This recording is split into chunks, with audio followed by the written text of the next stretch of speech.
And hello, Shaker Heights varsity baseball fans. Welcome in here to the Shaker Heights High School baseball field. Shaker Heights here today taking on the winning record Twinsburg Tigers. These two schools faced off last year. Shaker Heights just narrowly getting the victory with Brett Moore, the graduate, on the mound. But someone who actually came in relief in that game is going to be starting this year in this game. Much different conditions. In that game, I believe it was overcast skies. In this one, not a cloud in the sky. Sun beaming down above from the right, and Shaker Heights needs to get some sort of momentum. Whether or not that's a victory, they need momentum out of this game because right now they're entering in with a 4-game losing streak. Of course, this week we saw the back-to-back losses against Strongsville to start things off. Then just yesterday they lost to the Bombers of Kenston High School. A couple of public schools getting the better of Shaker Heights, each in very close competitions except for that first Strongsville game. But Shaker Heights did have the victory in that second game against Strongsville. It seemed like it was wrapped up in a bow. It seemed like Shaker Heights would easily get the victory as they entered into the final inning up by 3, but they left the inning down by 3, and they ended up losing the game in the 7 innings. On the other hand, yesterday, Shaker Heights did lose to Kenston. They got a run in each of those last few innings, but they weren't actually able to mount that comeback from the multi-run deficit. It was just too great for the Shaker Heights offense, and now today they need to lock down the Tigers if they're looking to get back in the win column. Today, the guy to do that will be Eli Stolfus, and we're going to send you down as he is going to be that man to start things off here on the broadcast. Thank you for tuning in. Vaughn Ullum is on the call here in Shaker Heights, Ohio. Eli Stolfus, his junior year, last year earned that save spot where he was consistently in that save position, but this year he's earned more of an ability and a longevity to his pitching that's ended up bringing him into the starting spots. Got a lot of trust out of head coach Stephen English. First one in there for a strike. The next one off the mark. It'll get away from Braden White, but no runners on here as we're just getting started, so it evens it up 1-1. Eli Stolfus to this point has pitched the third most out of any of the Red Raiders. Just 1 inning under Wesley Lewis. This one in tight. Wesley Lewis pitched in yesterday's game as the starter. To come in the relief spot was Jeremy Silver. Again, Shaker Heights getting that loss yesterday, 6-4 here. Just barely holding off is your first batter of the Tigers. Shaker Heights softball out there today. They're taking on Solon. Supposed to be a good matchup before they have a tough week next week against Strongsville, Medina, and Brunswick. Here Lemieux will swing at this one, send it foul over to the right side. So we're going to work our way to a first batter full count situation with nobody out. Lemieux on the season to this point has earned himself into the leadoff spot for the men of Navy Blue. Kicking the pitch from the man in red is going to be right there, called strike 3. And Lemieux knew it, so he'll take the lazy walk back over to the right side dugout, and Eli Stolfus starts things off with a good-looking strikeout. Eli Stolfus, a guy that doesn't have like as much speed as some of these other guys. It's not one of those high school pitchers that come out and they pitch like 90 miles per hour. This is a guy that comes out and he just has good movement to his stuff. That's what makes him kind of lethal as a closer this season. Unfortunately, we just wasn't able to close things out in that game on Wednesday. That one just narrowly missing out upstairs.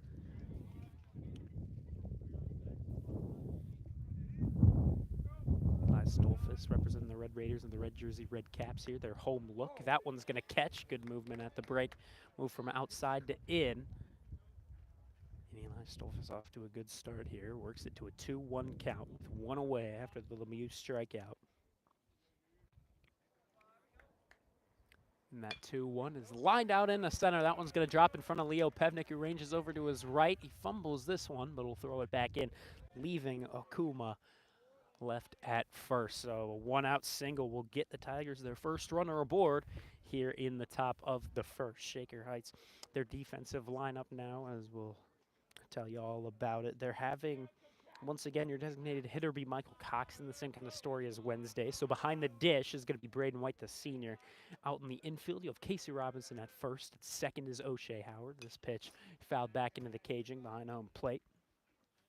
Your other middle infielder at short is Aaron Neiman. Over at third today is the freshman Isaac Luzar. Out in the outfield from left to right, you got Malachi Krantz, typically not out in the outfield, but today that's what we're getting. He's out in left. Leo Pevnik in center, and Jeremy Silver in right. Here's the pickoff throw over at first. Brings in Okuma safely.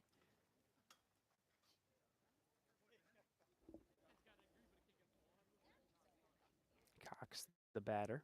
Number 1 on the back of the Navy jersey. This one 2 down low. Won't get the call. Eli Stolfus entering into this one with an ERA. Hang on, let me get that for you. Got a little glitch on the game changer. Let me get that ERA. 2.7. This pitch is lined over to left side. That's going to hit the car on the side. And that'll leave a mark on whatever black car that is over to the left side. That one had too much on it. Well, Quentin Malone's going to go ahead and get that foul baseball, but hopefully it's just not his car. I say every single home game, you got to park away from home plate as far as you can. I'm way down out in left field. This one fouled back into the near side caging once again. 1-2 here to Cox. But yeah, you got to park ways away.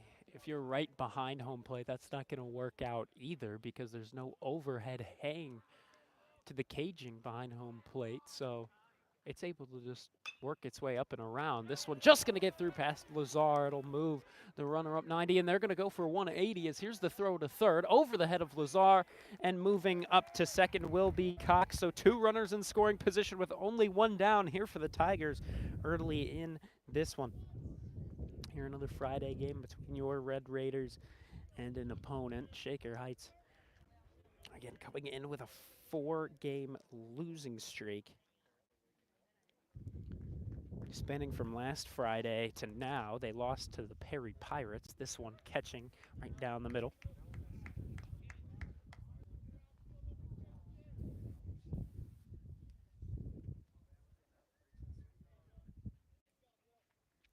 And right now, the Tigers are cooking something, but this one's going to be up high. Won't take the hack. Here's the batter, number 22. So Okuma over at third. It's Cox over at second. Bamler the batter. And this next one cut on. Sent up out in the center. It's going to go past Leo Pevnik and one hop off of the home run wall. He'll throw this one in quickly. They're going to try to send Cox home. The throw not going to be theirs. It's going to be a 2 RBI double here for Bamler. Still only 1 away here in the top of the first. Both runs going to be earned already against Stolfus. Off to a good start are the Tigers. Out here on offense again, the navy blue jerseys, gray pants for their road look. And Bamler works this to a 2-0 score. The road team on top early. Still a runner in scoring position with Bamler. Exchanging with Cox. Cox came in to score. Oof, that one up high. On their new batter, Kramer, number 11. Or excuse me. That's not correct. Looks like their game changer having a couple issues, but it's better than Shaker's game changer right now. For some reason, not going whatsoever. As we said, the softball team just getting started. They're out in, or actually, I think they're just back home, and indeed that's the case. Taking on the Comets of Solon. That's supposed to be a great matchup between former GCC rivals. Solon just leaving the Greater Cleveland Conference a little bit ago. Here's the kick in the offering from Stolfus. This one's skied up over to the right side. Casey Robinson going to try to make the play up along the dugout caging. He'll make the grab on the dirt, and that'll be out number 2. here in that first inning. Shaker Heights off to a little bit of a rough start, but Eli Stolfus trying to settle things down. He got that first out K, but since then, 3 straight runners coming on board. That's a big time out for the kid. We'll see if he can get another and leave the runner on second. Ooh, that's going to run in and get him on the back of the head, though. Ooh, that doesn't look at all fun. There, number 35, getting banged on the top of the helmet. That's Shinada. Shinada going to be on board over at first, but now he's going to get a pinch runner in.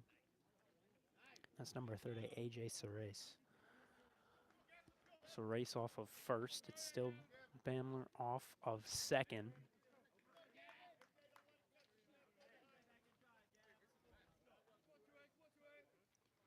Two nothing your score. The Tigers on top. Runner on first and second here with 2 down. Here's the offering. And no, just didn't offer at it that time. Eli Stolfus, the junior, typically more in that save position before this year. This year, much different story. Comes in for the start. It's the offering, and this one will be lined out in the right center. Finds that gap perfectly. There to try and scoop it up out of the dirt will be Jeremy Silver, but 1 run coming in to score, and that's Bamler in. And now it's 3-0 with 2 away. Off to a rough go is the Shaker Heights defense already, but really it's Twinsburg just getting the bats going early.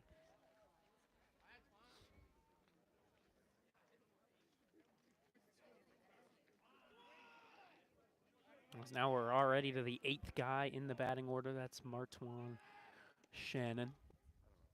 Pick off throw over at first. Brings back in Shinada safely. Or excuse me, Davis safely.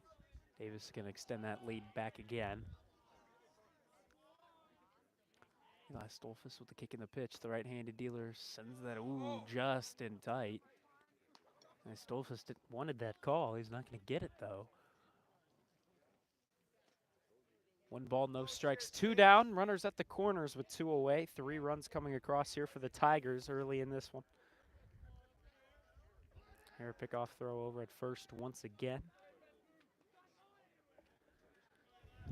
Brings Davis back in safely once again. Well, the softball team off to a solid start. They're up 1-0. They're out in the bottom of the first with a runner on third with only 1 down. That one going to catch strike number 1. 1-1 even count here to Shannon. Behind him would be Luca, and that's the entirety of the batting order there for the Twinsburg Tigers. Here the pitch going to be skied up. This should be a routine play here for the infield. O'Shea Howard getting under it, making the grab, looking out into the sunlit sky, but he'll make it. And Shaker Heights already in a little bit of a hole. They're down 3-0 after half of an inning, but Shaker, of course, hasn't had the opportunity to respond. Let's see what they can do as they come up on offense. Robinson, Coxon, and Neiman, your 3 due up to start things for Shaker Heights. We'll tell you more when we come back.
Casey Robinson, your typical leadoff guy, right back up here at the top of the order. Again, didn't start out as that first guy in the order, worked his way to that spot, and especially with Nate Landever coming out of the lineup over these past couple of weeks, that also didn't really raise any questions.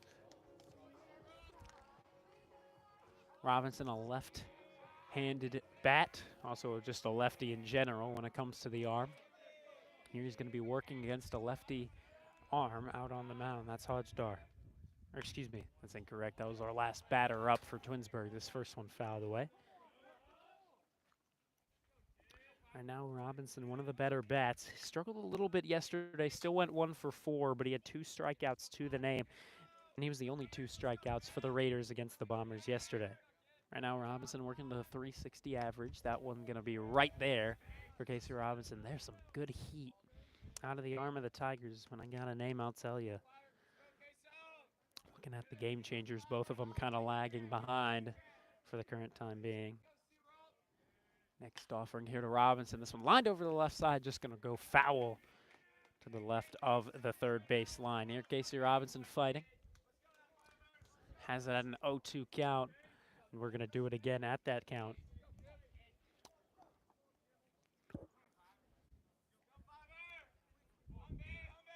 Robinson awaiting. I can imagine will be some more heat. And this one down low, Robinson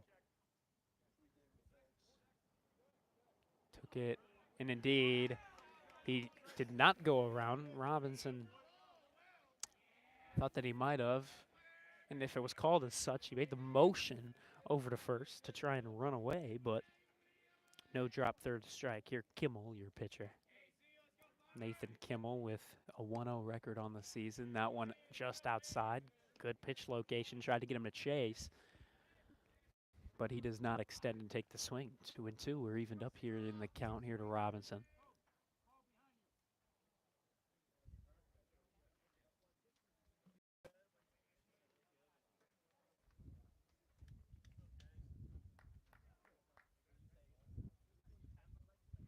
Coxon will be due up next no matter what happens here to Robinson.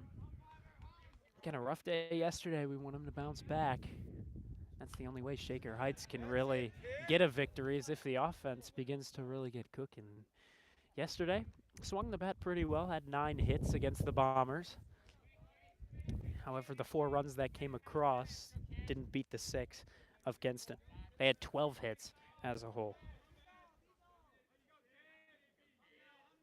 Kicking the pitch from the left-handed dealer. Robinson takes this one right down the middle. Called strike 3. And so Kimmel going to start things off the same way as Eli Stolfus. The difference being, however, Eli Stolfus let 3 come across there in the top half of the first inning. We'll see if Shaker can do the same here with already 1 out to their name. Michael Coxon, the next man due up. Designated hitter in today's game. That's outside. Another sophomore that's really earned his way up here into the top of the order. He's really been good in the clutch, and right now working with an average of 296. This next one right down the middle will take it. Strike number 1, even count with 1 away. But yeah, the best hitters right now, if you've got 50 or above ABs, we're looking at Coxon in third, Robinson just above him at 360, and then Braden White at a 415 average. He leads by a long shot. This one over to the right side, just going to escape out of the field of play. It'll drop foul. 1-2 goes your count.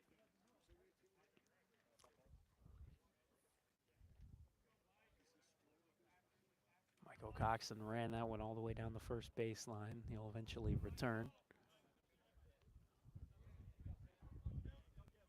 New Balance cleats step into the right-handed batter's box. Dirt gets set here for the 1-2 pitch. Here it comes, and this one's skied up off to the right side of the field. That has a chance of blooping, and indeed it will. Just off of the infield dirt in the shallow right field. Michael Coxon will get the 1-out bloop single, and the first man is aboard here for the Red Raiders. Aaron Neiman now due up, the left-handed hitter. Taking some practice swings just outside of the batter's box, and he'll get set to step in. Lefty-lefty matchup to the advantage of the pitcher. And Michael Coxon taking his lead, but a quick little pickoff move brings him right back over. Standing, of course.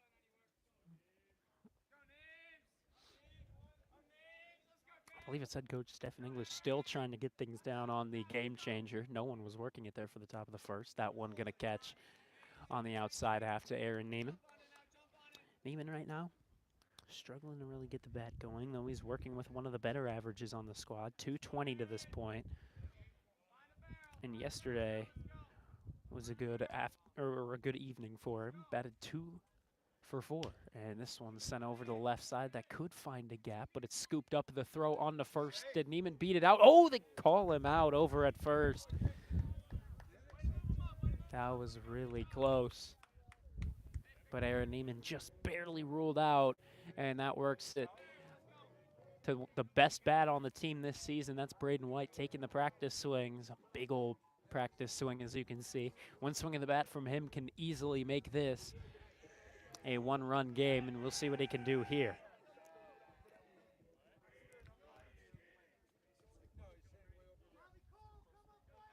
.415 average right now, .483 on base percentage. That first one outside, good take out of Braden White.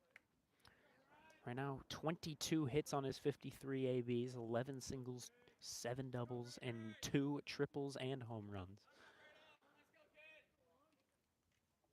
That pitch in tight. Working with 14 RBI and 13 runs of his own. He's only walked 7 times, has been hit by a pitch. And he struck out 15 times, but compared to last season, he was striking out a lot. This year, just a much different story out of the senior, and that's always good to see a senior just make an incredible performance out of his last times up at the plate. Right now, he's also got a stolen base percentage of 100.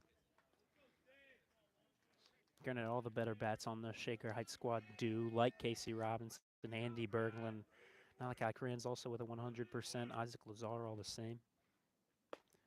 That one going to be off the mark as well, taken for ball 3. Braden White in a 3-1 count with 2 down with Aaron Neiman's ground out. But to start things off, the Casey Robinson called strike 3. Braden White with an RBI chance here. Michael Coxon taking his lead off of second. Shaker down 3-0. Here's the 3-1 pitch. And this one fouled back into the cage and works it to a full count. Braden White in yesterday's game came out, also batted 2 for 4, but the difference being he had 2 doubles in yesterday's game. Had 1 RBI and 1 run.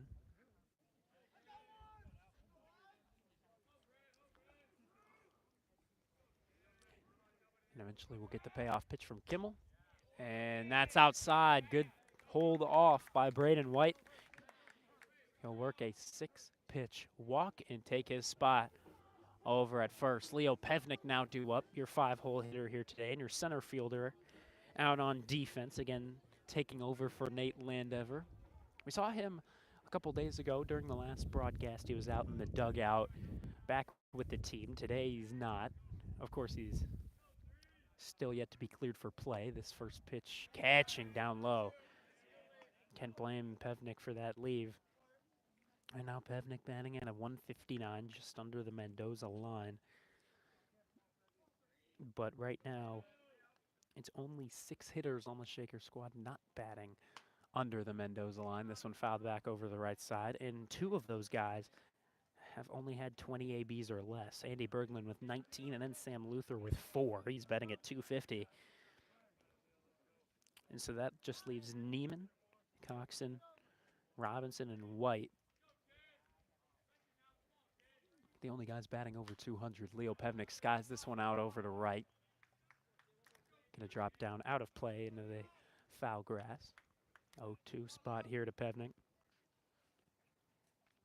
The 2 guys in front of Leo Pevnik that are under the Mendoza line include Stolfus and Kranz, 194 and 189. This one down low, good hold out of Pevnik. 3-0 score here. Twinsburg in the lead. Getting 3 runs across after a strikeout. Doesn't look like Shaker will have the same chance here, but Leo Pevnik is fighting on the 1-2.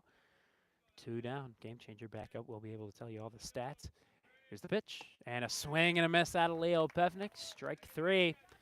And so Shaker Heights goes down on 2 strikeouts and 1 ground out, leave 2 men on in the form of Braden White at first and Michael Coxon at second. Shaker Heights now needs to defend. They're already down 3-0 after the first inning. Thank you very much for tuning in. Vaughn Ullum is on the call. We'll be back with you for the top of the second.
And we're back with you. Eli Stolfus back out to the mound. Let 3 come across there in the top of the first. We'll start things off with a strike on the outside corner. Right now, Eli Stolfus with 4 hits against him. No walks, but a hit by pitch. In that first inning, pitch 28, 17 of them hitting the strike zone. That one missing for pitch number 30 of the late afternoon game. Once again at 5 o'clock. Tomorrow, game will be at noon Eastern time if we've got anyone tuning in from across the country.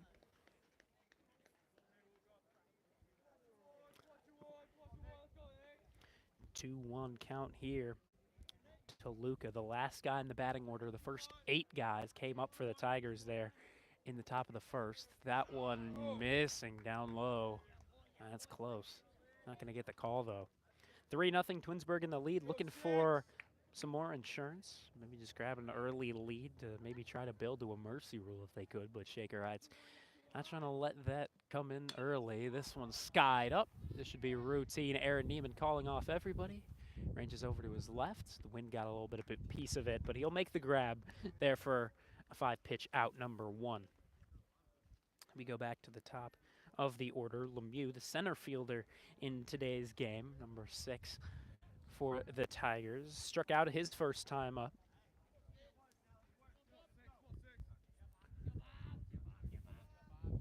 The 1 strikeout to this point for Stolfus came out of Lemieux. This one low and away. Again, out there in the defense, Isaac Lazar over at third with Malachi Kranz out in the left. Typically, you can see a guy like Quinn Malone, maybe Eli Stolfus out there in the outfield as well. That one catching upstairs. That's the right pitch location. But, well, unfortunately for the outfielders, it's Stolfus out on the mound. So they had to throw somebody else in there that typically wouldn't be your guy, and they didn't want to put in Quinn Malone, considering you can tell by his bat to this point he's really been struggling. So unless you want to throw a guy like Michael Coxon out into the field, which I don't know where. You got to put a guy like Jeremy Silver out there who'll typically play out left, but he moves to right here today. Malachi Kranz has played right field as well, but today, again, left fielder. Granted, Michael Coxon has played the outfield too. They've been switching up everything except for center field, where it's only been Nate Lantnever and Leo Pevnik. This pitch escaping out from Braden White's grasp. 3 balls now to Lemieux.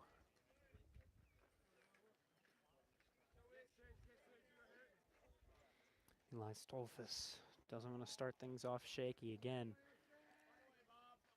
Here's the 1-out pitch. Up high. Taken by Lemieux. So 1 strikeout, 1 walk to start things off for today's center fielder of the Tigers. Tigers, a competitive squad as always. One of those public schools last year. Division 1, I believe they've dropped down to Division 2, if I'm not mistaken, because the OHSAA has worked every single sport except for hockey into a 7-division system, this one up high. And yeah, only the sports that are less common, like field hockey, those kinds of sports remain their 1 state champion style. But other common sports like basketball, baseball, football, those have all turned to 7 divisions. Their pickoff throw brought back in. The runner over at first, that being Lemieux. Shaker down 3, can't let any more runs come across before the offense comes back up. Due up for the Red Raiders would be Kranz and Silver. Behind him, the freshman Isaac Lazar. We'll see if they can throw up the first runs of the board for the Red Raiders. But as a whole, yeah, when we go back to that OHSAA playoff thing, yeah, Twinsburg used to be Division 1. I think they've dropped down. Shaker Heights remains Division 2. Could be making the mistakes on these, but I know Shaker Heights is Division 2. They fought in the basketball state tournament. But again, when you have 7 different tournaments going on, it's a lot easier to make your way through that tournament. That one off the mark. And so, not to take anything away from Shaker Heights basketball, but it made it a lot easier for them to make their way all the way to the Elite 8 of the tournament. We were covering that one. If they had won that, that would have brought them all the way to Dayton for the semifinal of the state championship. This one in tight. And a 4-pitch walk issued to Akuma. Already 1 for 1 on the day. Now he will remain 1 for 1. As 2 guys now aboard for the Tigers. Lemieux on board at second. Akuma now at first. Cox 1 for 1 with a run to his name. He now enters into the left-handed batter's box. Stolfus needing to settle it down. Can't get into his head. A lot of Shaker Heights pitchers have been able to do that. Guys like Wesley Lewis, guys like Eli Stolfus. These are guys that sometimes if they allow 1 runner on, they can allow 2 runners on, and it can begin to spiral. But against a team like Twinsburg, you can't let that happen. That pitch in tight. Tough call out of the home plate umpire. Had a little bit of a late break. Thought it would have clipped out of home plate. Home plate umpire disagrees. And we await the 1-0 pitch with 1 down, 2 runners on. Here's the pitch, and it's up high, and that'll escape out over to the left side. Just missed the car. I mean, there's literally a sign out here on the ballpark fencing that says park at your own risk during game days. I will never understand people that don't listen to that recommendation. Guys like Tyler Zach even. Granted, he's under a tree. If you're not under a tree and you're fully exposed, that one outside just narrowly missing again. If you're not covered by a tree and you're not parked far away, then I hate to tell you that is just the wrong decision to make for any spectator out there or a player. We've seen, I believe, Coach English's car get hit last year, maybe this year. That one just missing again. He's where he wants to be, but right now just can't find the zone.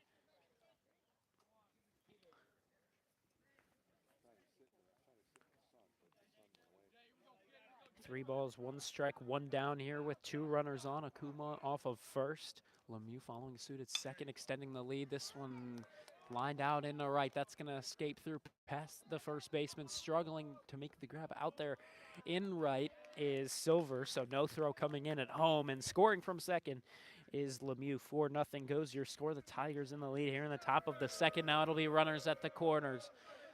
Still only 1 down. A lot of hits coming against Stolfus to this point. He's trying to find the corners of the strike zone. It's just not working for him. So whenever there really is a strike there for a batter, it's a really hittable ball. And we've seen now 5 hits coming against him early in this one, and every earned run that has come in, or excuse me, every run that's come in has been earned. All 4, and that's 4-0. 5 hits against Stolfus, 2 walks, and a hit by pitch issued as well. Runner on first and third with 1 down.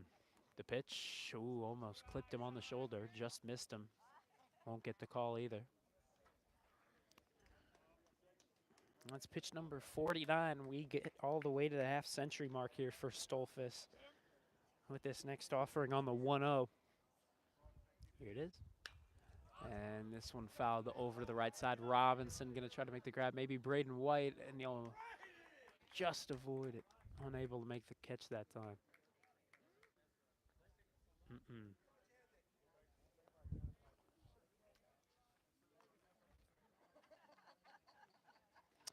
Again, Shaker Heights seems to struggle with these foul balls. Kept in on the infield. They just can't read them correctly. This time, Braden White unable to read it as such. Michael Coxon has also had issues as catcher. Same kind of story. Casey Robinson has done rather well with those. This pitch outside. Unfortunately, that one just too far inside. Braden White calls him off. Can't make the catch.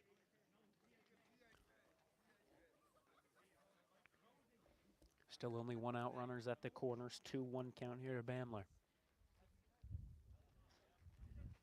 Here's that pitch. This one grounded over the left side of the middle infield. Neiman with the flip on to second. The throw on to first. Double play from Neiman to Howard. The throw on to Robinson is there. And Shaker Heights works their way out of the runners at the corners. 1 down jam. 1 run did come across, however, for the Tigers, but it's a 4-0 score. Much better than what it could have been. Due up here for the Red Raiders, Malachi Kranz, Jeremy Silver, and Isaac Lazar. We'll see if the Red Raiders can finally throw up some runs into the box score for the bottom of the second. Vaught Olam on the call. We'll be right back.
Shaker Heights back up on offense after a double play. Hopefully a little bit of energy into their bats, but we'll see if they can turn the defense into some solid offense. Malachi Krantz to get things started. Behind him, Silver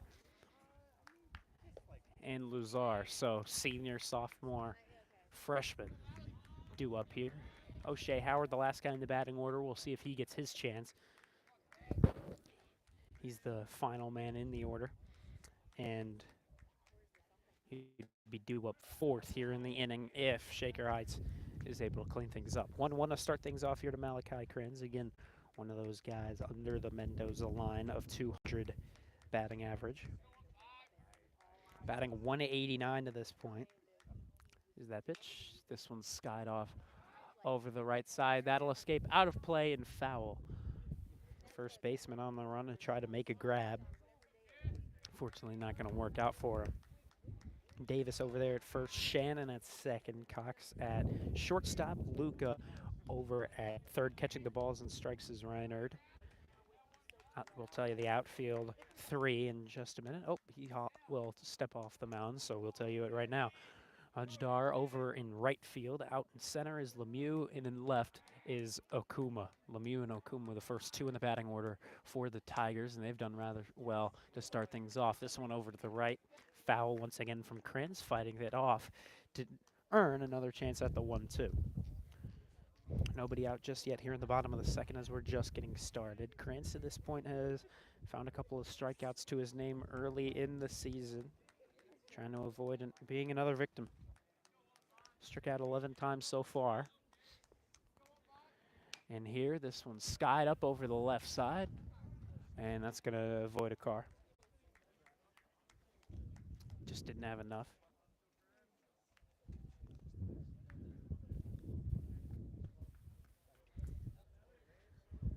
Krenz with another 1-ball, 2-strike pitch to come his way. The senior actually played against Twinsburg last year, got a hit up against them. This one skied out into shallow center, and Lemieux going to go ahead and make that routine catch over to his right there for out number 1.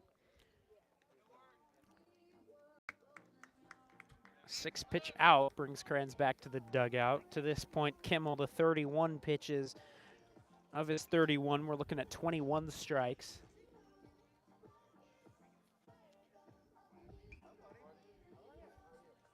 Jeremy Silver now due up a left-handed bat up against a lefty pitcher, so to the advantage of the pitcher to try and get Jeremy Silver jammed. We'll see if he can do that, but that one's going to be just low. Home plate umpire hasn't liked that low strike to this point. I've seen that occasionally. This time he's not giving any grace to the lower zone. And this one tapped foul out into the left-handed hitter's box. Won't escape out from the catcher. I was hoping that would be fair to get that easy out, but will just get out of his reach. Silver to this point batting a 125, just as the next man behind him, Isaac Lazar, also batting the 125. And this one, ooh, got him jammed, took the hack at it. It'll go foul to the left side. 1-ball, 2-strike to Jeremy Silver.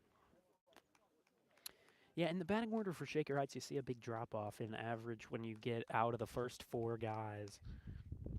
You get Robinson, Coxon, Neiman, and White, but then after that, you find a lot of guys batting under 200. Here's that 1-2. That one outside and low, taken by Jeremy Silver for ball 2. That evens it up 2-2. And that's something assistant coach Gerald Johnson has said a great many times, is that Shaker Heights, if they were a team that is just able to produce a lot more offense, these games would just be very, very different. This one taken right down Main Street. Strike number 3, taken by Jeremy Silver. And first 2 guys retired by the Red Raiders, or for the Red Raiders, by the Twinsburg Tigers. Shaker Heights just as a whole here at the bottom of the order, it's just where you start to see a lot of 1, 2, 3 innings. Hopefully Shaker Heights is able to avoid it here. Already 2 down here to the bat of Isaac Lazar, nobody on. They left 2 on there in the bottom of the first. In the form of Michael Coxon, he was out on second, and Braden White over at first. Shaker down 4-0, trying to build up a little bit of offense before coming back out to the field, but again, with the way things have shaped up, can't exactly expect it right now. Here, Isaac Lazar swings and misses on strike number 1. 1-1 even count to him. Softball squad out there right now also down, giving up 4 runs to this point. However, it's just a bit closer. It's 4-1. Here Isaac Lazar swings and misses on an upstairs strike once again. And a 1-2 count to the freshman. Playing at third today. We've seen him in the outfield as well, over in left. But that's where Kranz resides today. So another 1-2 pitch to come here from Kimmel, his 40th of the evening. And this one sent right up the middle. The shortstop going to handle it, and Cox's throw on the first is there. It's in time. And Shaker Heights' lower half of the order once again goes down 1-2-3. So we go to the top of the third inning. Shaker Heights down 4-0. We'll see if during this inning they're able to throw up a 0. Eli Stolfus back out to the mound for Shaker. We'll tell you more when we come back.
And we're back with you here for the top of the third inning. Shaker Heights down 4-0.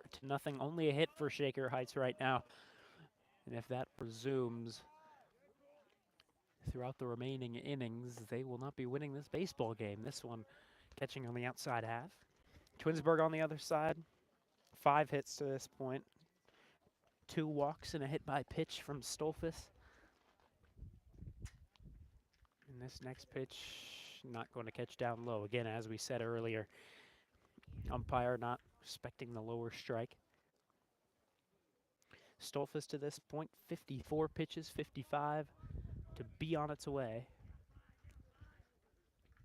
And this one lined off to the left side. That's going to go foul. Harsh contact off the bat that time of Hojdar.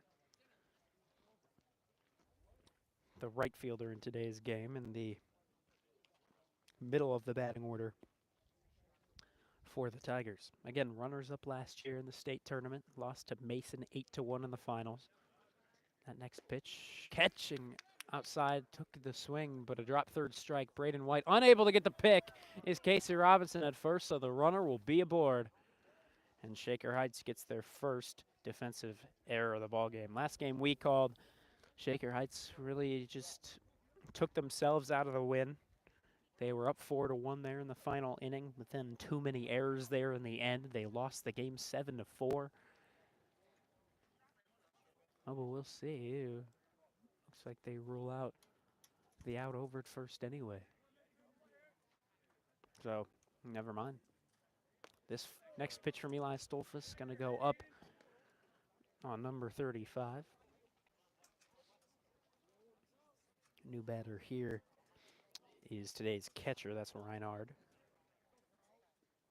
And this one going to be tapped right to where your camera lies, as you can see. Hopefully no one jumping at home. Protected by the caging in front of you. This one delivered right back to the home plate umpire. Reinhard starting things off 0-for-0. He got hit by a pitch his first time up. Probably got a little nervous about that first pitch coming into him. This one, another foul back. Stolfus nearing 60 pitches. You start to wonder who would be in relief here late in the week. It'd be interesting to see who gets that call. could be a guy like Quinn Malone or Isaac Lazar. This one catching on the outside corner. Reinhard goes down looking for strike 3. So Eli Stolfus off to a much more comfortable start here in the top of the third. Twinsburg held to 2 outs without a runner on. Again, due up next would be O'Shea Howard, but then we go back up to the top of the order where their offense is very, very strong. And again, if Shaker Heights just doesn't have a good day out on offense for the top of the order, they just typically don't win the ball games. And with Casey Robinson yesterday striking out twice, again, that's just typically not the winning recipe. Here's the pitch in tight. 2-0. Now to the batter, Davis. 1-for-1 to start off his day with a single. 7th guy in the batting order. Got an RBI to his name. So far, 3 strikeouts from Stolfus. This one will go foul as it'll hit off of the leg of Davis. That'll go a strike 1. 2 down here. Hitting the top of the third. Twinsburg up 4-0 here at Shaker Heights' home base. Again, last year we found ourselves out in Twinsburg. Stolfus came in relief. It was Brett Moore to pitch the start for the Red Raiders.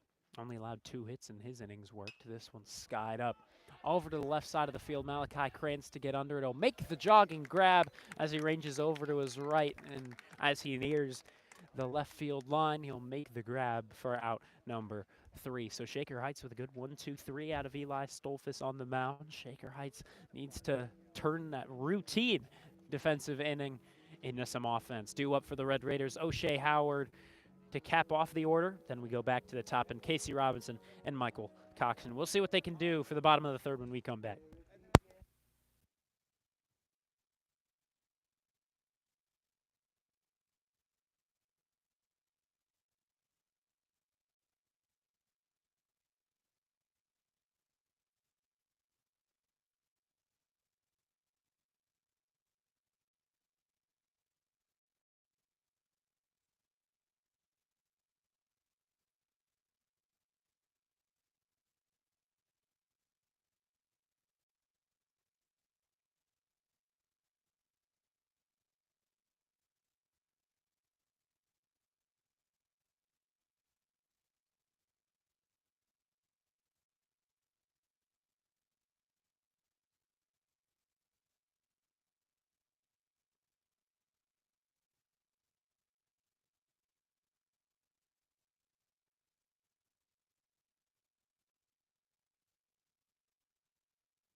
O'Shea Howard due up here to start things off for the Shaker Heights offense. I'm sensing a bit of a change in walk-up music here for O'Shea Howard, but he'll come in and foul tip one back into the body of Reinhard for strike 1. Right now, O'Shea Howard batting in an 087, 2 hits on 23 ABs.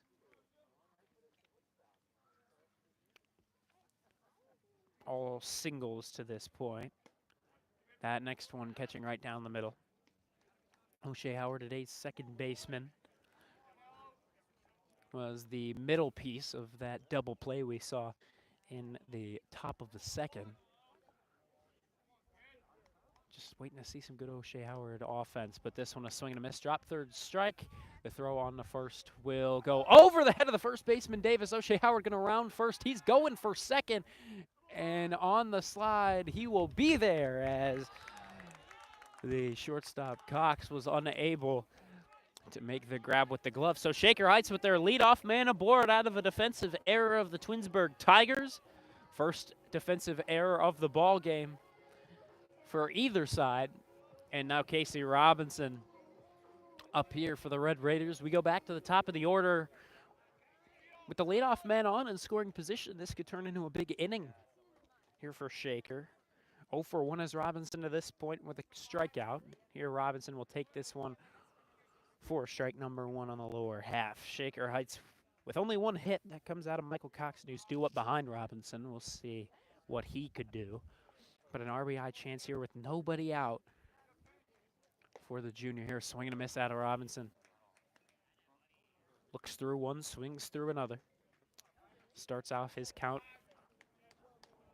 0-2. Again, Robinson yesterday with 2 strikeouts. Went 1 for 4. Doesn't want to have another 2 strikeout game. This one fouled back into the near side caging. Last year, Casey Robinson with a much different go on offense. A lot more of a rough go, I would say, on offense. Had an average of 133 throughout the season. But 360 this year. Here, he'll take this one just inside. Tough call to the pitcher, Kimmel. Nathan Kimmel out there with 47 pitches now. 48 to be on its way on a 1-ball, 2-strike. O'Shea Howard taking his lead off of second. Conservative lead. Here, a pickoff throw will bring O'Shea Howard back in safely. Only standing, didn't go for the slide, though it might have been a little bit more safe of a call if Howard did so. It made it a little bit closer than it had to be. Here's the 1-2. Casey Robinson swings and misses, the victim of back-to-back strikeouts now. And Shaker Heights has their runner on second now with 1 out. Again, rough day on offense when Casey Robinson can't get things going. He returns back over to the dugout here. Michael Coxon, 1 for 1. With a single. This one skied out into right field. Could bloop, but routine grab made by the right fielder. Howard will remain at second. Shaker Heights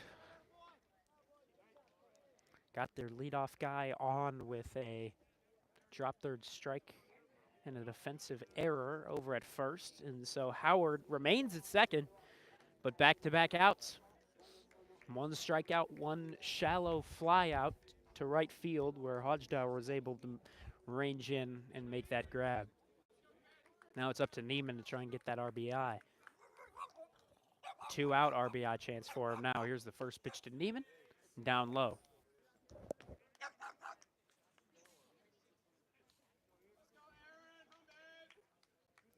Neiman, the sophomore, 0 for 1 to start things off.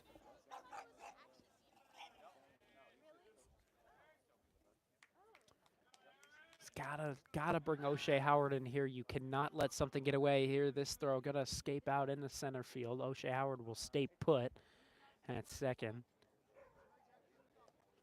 Only 1 defensive error to this point. It belongs to Twinsburg. That's how Howard got there in the first place. But after that, top of the order, unable to get things moving to continue some offensive work. And here in the bottom of the third, the 1-0 pitch to Neiman. He'll take it up high for ball 2. If Neiman could get on, that would bring Braden White up to the plate. He's got the catcher's gear attached to the lower half.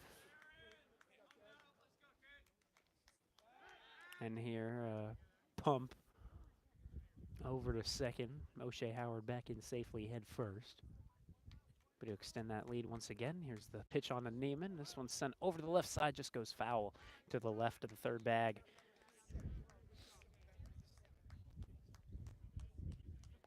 Right now, Kimmel, the 52 pitches to this point. That's the first strike now on Neiman. Of the 52 pitches, we're looking at 36 strikes, decent ratio. Here's stepping off the mound once again is Kimmel. Could use a pitch clock.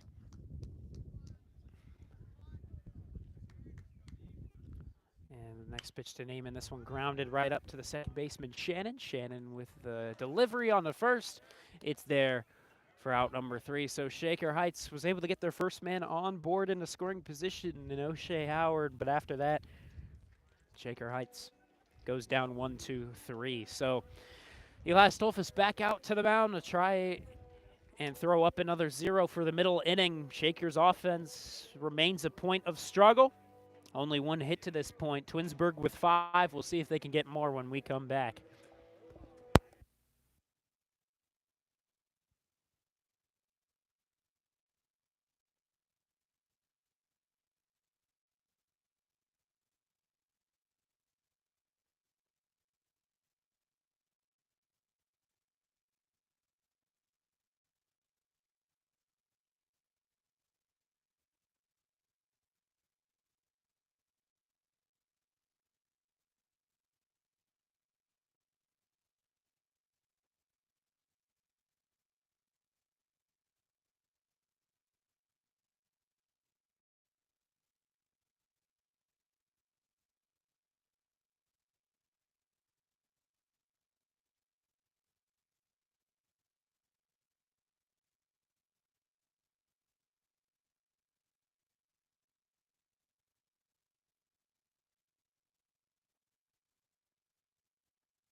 Once again, another poor offensive showing out of the Red Raiders puts them in another losing spot. They're down 4-0 to the Twinsburg Tigers, with Twinsburg coming up to bat right now. Here it's with number 2, Shannon, the second baseman who made that final ground out there in the bottom of the third. First pitch to him is catching in the inside corner for strike number 1. Behind him is Luca and Lemieux as we go back up to the top of the order. Lemieux, first guy of the order, so 8-9-1 due up here for Twinsburg.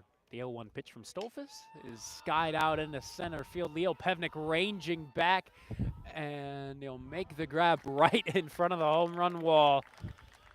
Man, that had a lot behind it, but Shannon will go down on 2 pitches, 2 strikes out of Eli Stolfus. 66 pitches to this point, 35 strikes. Not the ratio you exactly want, close to 50. The other pitcher for Twinsburg right now, 57 total pitches to 37 strikes. Much closer in that category. This one could bloop out in the right field, but Silver ranging in, making the grab. About chest height comes the glove, and he'll make the 1-pitch grab. And so down 1-2 go the first couple of guys. Again, the last 2 guys in the order, so we'll see what comes with the top of the order. Here, Lemieux is 0 for 1 with a strikeout, but he's also walked. Center fielder in today's game. Here's the first pitch to him in the new AB. That one up high. About neck level to Lemieux. Only 1 hit by pitch so far from Eli Stolfus. Came up against Reinhard. This one down low. 2-0 to begin things to Lemieux. Lemieux came around to score as I believe run number 4. Indeed, that's the case. Run number 4 for Twinsburg. That's the last run scored. Here in the top of the 4th, Eli Stolfus trying to throw up another 0 as this one will go up the middle. Aaron Neiman bobbles this one, isn't able to make the throw on the first. And once again, Shaker Heights with a defensive error this time. Aaron Neiman with 2 defensive errors yesterday. Here another one up against Twinsburg. Runner aboard as it's Lemieux at first. That brings up Akuma, who's 1 for 1 on the day to this point. Walked as well. He scored a run there in that first inning. Here Eli Stolfus trying to throw up back-to-back zeros. He threw up a 0 on the top of the 3rd, looking for that same story here in the top of the 4th, but this one's going to escape out in a shallow right. Jeremy Silver with the throw on the 3rd. It will not be in time, and the runner will advance up to 2nd as well. Akuma aboard, up to 2nd on the single. Lemieux from corner to corner. He's at 3rd. And now that 0-run inning here for the top of the 4th becomes less and less likely, but we'll see what the 3rd guy of the order can do. That's Cox. He's 2 for 2 with a run and an RBI. Stolfus waits. Doesn't even look to the runners. He'll just deliver, and this one over to O'Shea Howard. He'll scoop it up and make the routine throw on a first. Easy does it there for out number 3. So we're halfway through this one. Twinsburg with the lead. It's 4-0. Shaker Heights with only 1 hit to this point. They got to rack up some more. When we come back for the top of the 4th, we'll see what Shaker Heights can finally do on offense. Due up for Shaker, it's going to be Braden White, Leo Pevnik, and Malachi Kranz. Middle of the order, 4, 5, 6. Due up when we come back.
We're halfway through this one, through 3.5 of a 7-inning high school baseball game. Shaker Heights right now down by 4, but they have the right man to lead things off out here with an offense that's been struggling. Braden White, number 11 on the back of the red jersey. And right now, we'll see what he can get cooking for Shaker Heights. Due up behind him, Leo Pevnik and Malachi Kranz. First pitch here in the bottom of the 4th is going to be taken down low for ball 1. Right now, 6 hits for Twinsburg, only 1 for Shaker. Defensive error for each. Shaker Heights left their leadoff guy aboard at second. Braden White skies this one foul over to the right side. That will just narrowly miss the car. I don't understand. There's got to be some sort of magic. We have seen cars get hit. We saw one actually hit earlier here today over the left side, but I want to say like 90% of the time, it just misses a car. And I don't know how that always happens. This one fouled back into the caging. Regardless, you never want to risk it, but yeah, I don't know how that always happens. 1-2 count here to Braden White. Today's catcher, sometimes a designated hitter. He exchanges with Michael Coxon, but today Michael Coxon is that designated hitter, putting Braden White behind the dish. Here's that 1-2. Ooh, that's going to run in and get him on the lower leg facing Kimmel. And on the 1-2, he will be aboard on the hit by pitch. So again, Shaker Heights with a leadoff guy on. They need to take advantage of this whenever they have it. Weren't able to last time, as they had O'Shea Howard aboard at second. Weren't able to move him up whatsoever.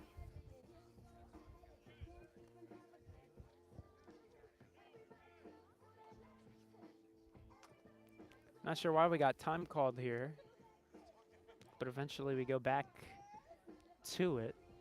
Leo Pevnik just looking around, wondering what the matter is. And now he'll get the signal as we're going to get back and set. Pevnik enters in.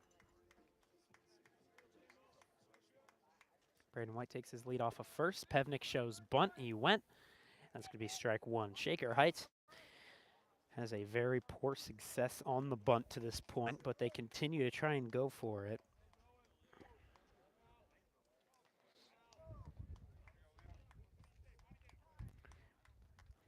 We'll see if they try it again on an 0-1, and indeed they will. Leo Pevnik, however, going to take this one as it's inside. Almost got him on the back foot, but he'll skip out of the way. 4-0 Twinsburg in the lead in the bottom of the 4th inning. Leadoff guy aboard, and that's Braden White, as he is set to take his lead as we speak.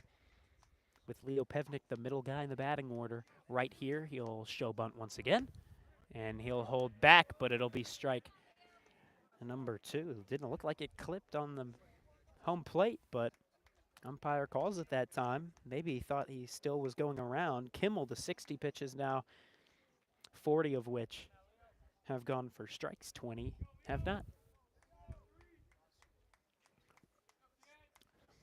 Here's the 2-strike. Leo Pevnik lines this one out in the right. That one's going to drop fair. Braden White going around second. He's booking it from corner to corner, and he will be safe standing over at third. Leo Pevnik safe at first. And first 2 guys aboard here in the bottom of the 4th. Shaker Heights' offense beginning to get things rolling. Malachi Kranz due up now. But Shaker Heights' offense just needs to feed off of each other. We're nearing into the bottom parts of the order. We'll see if Shaker Heights' bottom order can finally get things rolling. Malachi Kranz digs in with the Air Jordan cleats. Here's the pickoff throw over at first. Pevnik back in safely on a head-first dive.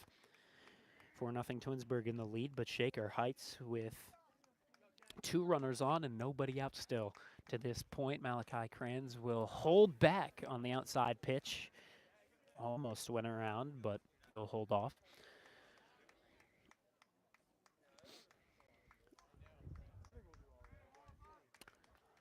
Sun's still covering the baseball field, not as much the bleachers of fans. Here another pickoff throw on the first. Leo Pevnik back in safely.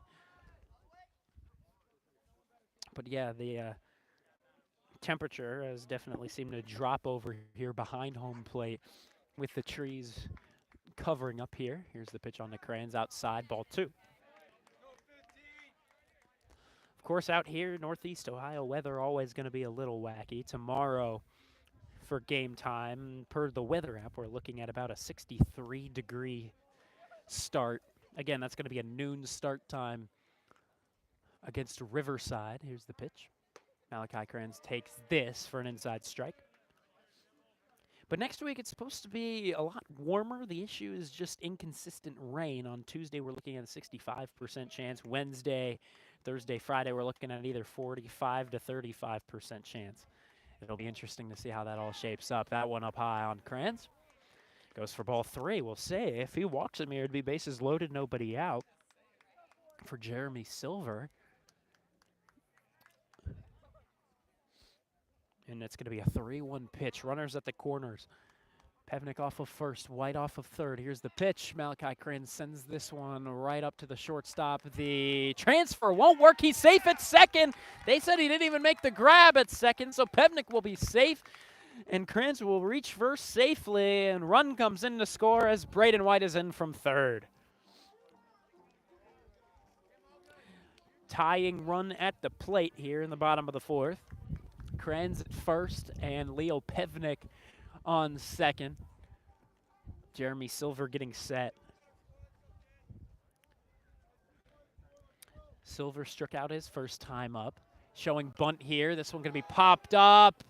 It'll be caught. Both runners need to head back. And there he's out at second. The bunt once again going to fail for the Shaker offense. And it turns into once again a double play. Can't believe they continue this bunt. Another bunt fail for the Red Raiders and just turns momentum away from them once more. We go to the freshman Isaac Lazar now with a runner on first being Malachi Crayons. He'll take his lead here. Isaac Lazar, did he go around? Yes, he did. Strike number 1.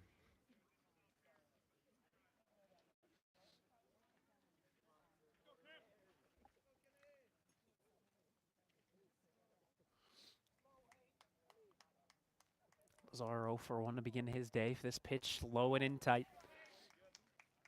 4-1 now your score. Twinsburg still in the lead, but shoot, it could have been more. The bunt just continues to, it just feels like it never works for Shaker Heights. Maybe it's worked once.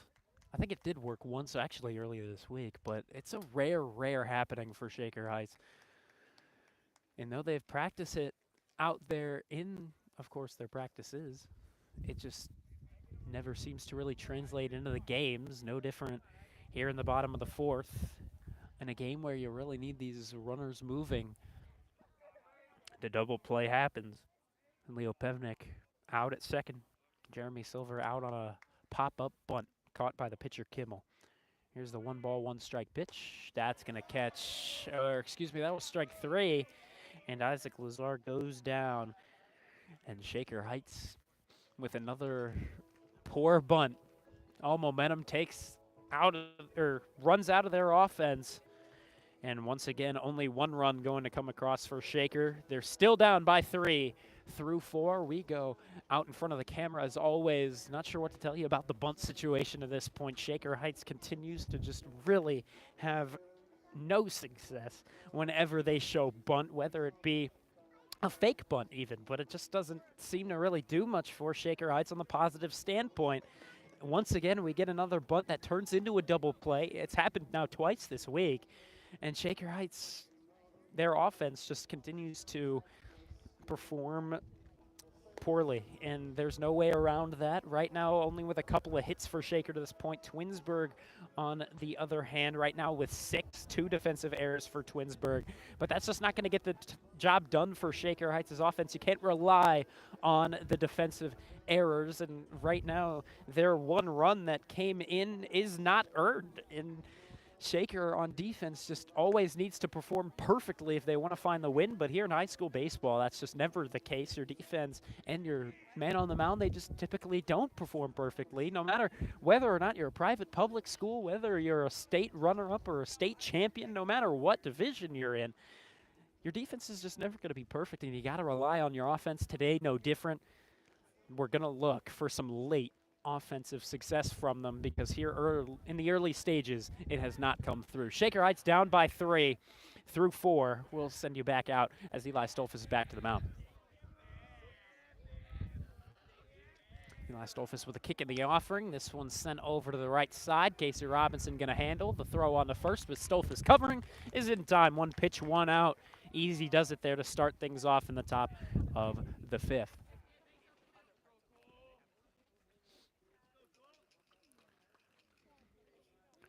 Four to 1, Twinsburg up. Again, 6 hits for them, only 2 for Shaker. Not a whole lot of hits to talk about. But right now, Shaker with 1 walk and 1 hit by pitch. But for them, they've had 2 walks and a hit by pitch. That pitch in tight. One man from the Tigers dugout said it hit the batter. It did not. Hajdar, the batter, 0 for 2 on the day to this point with a strikeout. 1 of 3 victims to this point for Twinsburg. That one going to be inside and low as well that time. Lemieux and Rind are the other strikeout victims right now.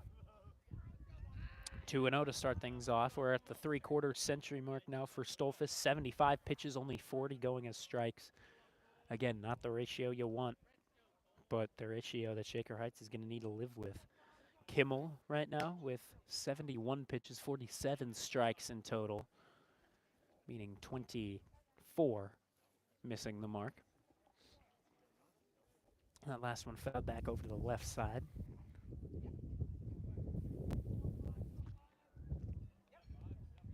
Here in the top of the 5th, the Red Raiders offense once again unable to counter the runs that they have given up. Softball as well, down by 3 at this point in time. They're down to Solon. They're all playing as well, actually, in the top of the 5th. They're over at Lomond Elementary. This one handled by Isaac Lazar. The freshman with the throw across the diamond. It's in time there for out number 2. Beauty of a handle out of the freshman Isaac Lazar. Makes it work out. And first guys go down easy. And Eli Stolfus in a more comfortable position. Here in the late stages, he gave up 4 runs early in the ball game. 3 in the first, 1 in the second. That next one catches on the lower half. But again, we heard it actually from out in Myrtle Beach. If Shaker Heights isn't able to put up 4 or more runs a game, it seems. Oh, this one, a tap right back to Eli Stolfus, and the throw on the first is there. But if Shaker Heights cannot put up 4 or more runs in a ball game, they're not going to win these games. And right now, they're in position to lose their 5th straight unless they start cooking up something on offense. When we come back, they have 9 more outs to work with, 3 runs to come back from. They're down 4-1 as we go to the bottom of the 5th.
We're back with you here for the bottom of the 5th inning. Shaker Heights down by 3, needing some offense. Last time, O'Shea Howard was a strikeout victim, but on the drop third strike, we had the first defensive error of the ball game, sailed over the head of the first baseman. of Twinsburg, and he was able to make it to second. But after that, 1, 2, 3, down went the Red Raiders. And one ball to start things off here to O'Shea Howard. Here in the bottom of the fifth, Howard is, of course, 0 for 1 as he reached on the error. This pitch in tight. Howard backed out of the way of that one. Kimmel does 73 pitches right now of his first 73. We're looking at 47 strikes. Eli Stolfus to this point has pitched 80.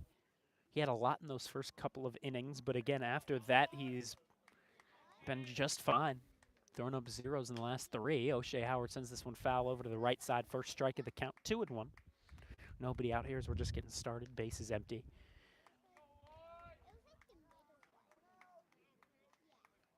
O'Shea Howard remains put over at second. We don't really see him shifting at all in the middle infield as we see others. We also don't see him just about anywhere else in the field. This one up high. We've been talking about guys like Malachi Kranz and guys like Isaac Lazar. They've been guys that have been shifted throughout the defense all of the time. O'Shea Howard remains put at second no matter what. Whether he's in the lineup or out of the lineup, he's always at second. This pitch up high. He'll take a 5-pitch walk. And so he'll reach twice. Once on error, once on a walk. And Shaker Heights once again with a leadoff guy on in the form of O'Shea Howard. We'll see if this time they're able to make something out of it.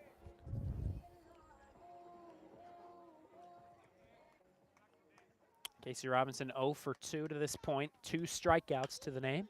However, this time he'll find the gap and reach out into shallow right field. Howard going to put on the brakes at first. And first 2 guys on now at first and second. Easy 1-pitch, 1-hit for Casey Robinson. He's 1 for 3 now on the day. And Michael Coxon now, who's 1 for 2 already. We'll see if he can make it 2 for 3. Right now he's got a single. He was the one single to come in there at the bottom of the first. Up behind him would be Aaron Neiman, assuming he gets the chance. Time called here.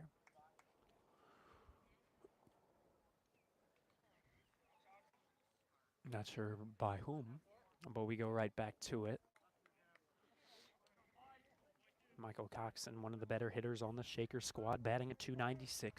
Here he's showing bunt. This time it's going to work out. A great bunt it is. Here the throw over to first. Coxon tries to beat it out. He's out.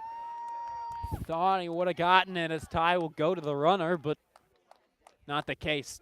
Finally, Shaker Heights with a successful bunt. And Aaron Neiman with one away comes up to the left-handed batter's box. A guy that we would love a hit out of right now. A good RBI base knock out of Aaron Neiman would get Shaker Heights' dugout really amped up. And we'll see what comes out of it.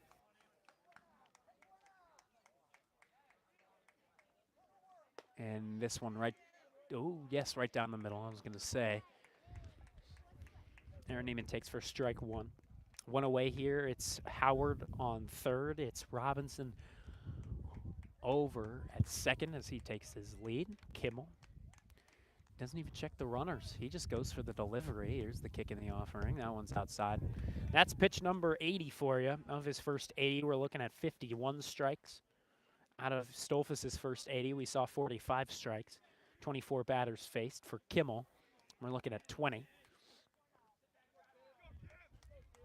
So, of course, on average, about 4 pitches per batter faced. This one outside as well. 2-1 to Aaron Neiman. Things could become interesting here if it's bases loaded to Braden White, but can't get ahead of ourselves just yet.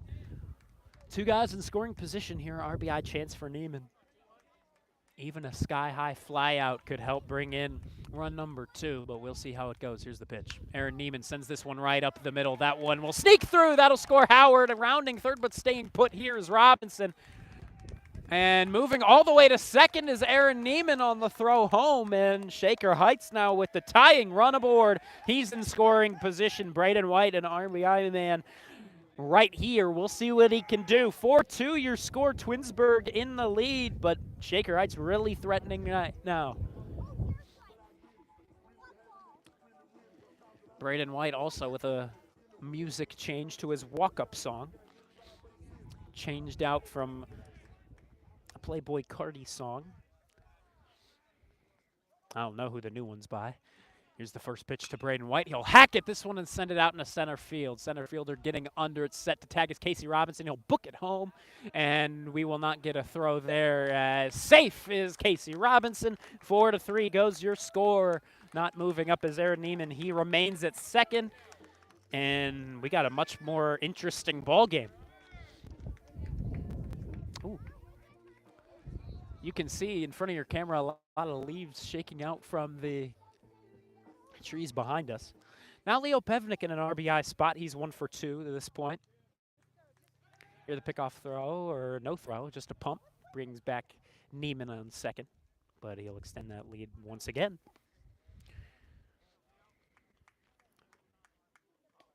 And first pitch to Pevnik misses the mark. Shaker Heights with a 2-run bottom of the 5th. Doubling up what they had in the bottom of the 4th, so now it's 3 runs to come across the 2. Leo Pevnik takes this down low for strike 1. Out there in the softball game, that's become a much different situation as Solon extended their lead to 8. Here Leo Pevnik, takes this on the outside half for strike number 2. Leo Pevnik right now in an RBI spot. He's the go-ahead runner if he were to get on. Aaron Neiman, the tying run in scoring position. He'll extend his lead off of second. Here's the 1-2 to Pevnik. He'll swing and miss as he'll go down on strikes for the second time today. But Shaker Heights makes this a much closer ball game than before. From a 3-run deficit to a 1-run deficit, it's 4-3. Twinsburg on top as we work our way to the top of the 6th. Eli Stolfus to 80 pitches to this point. He's back up to the mound. We'll see if he can cook up some more zeros up on the box score.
Shaker Heights with a couple of good hits out there in the bottom of the 5th have made this now a 1-run deficit against the state runner-ups, the Twinsburg Tigers.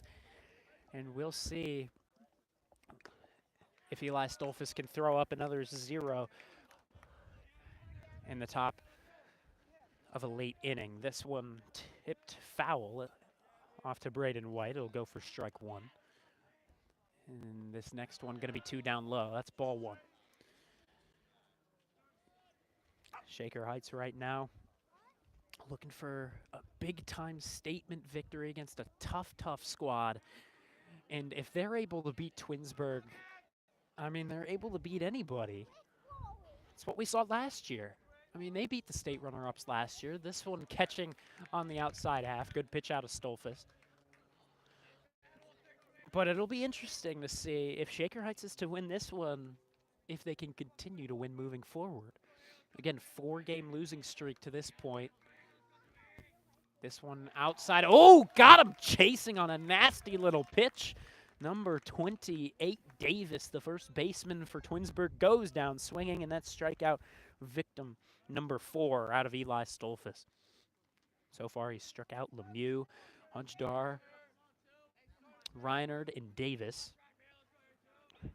And Eli Stolfus struggled at the beginning. This one catching inside. Tough call out of home plate umpire, but Shannon, who's 1 for 2, he's yet to be struck out.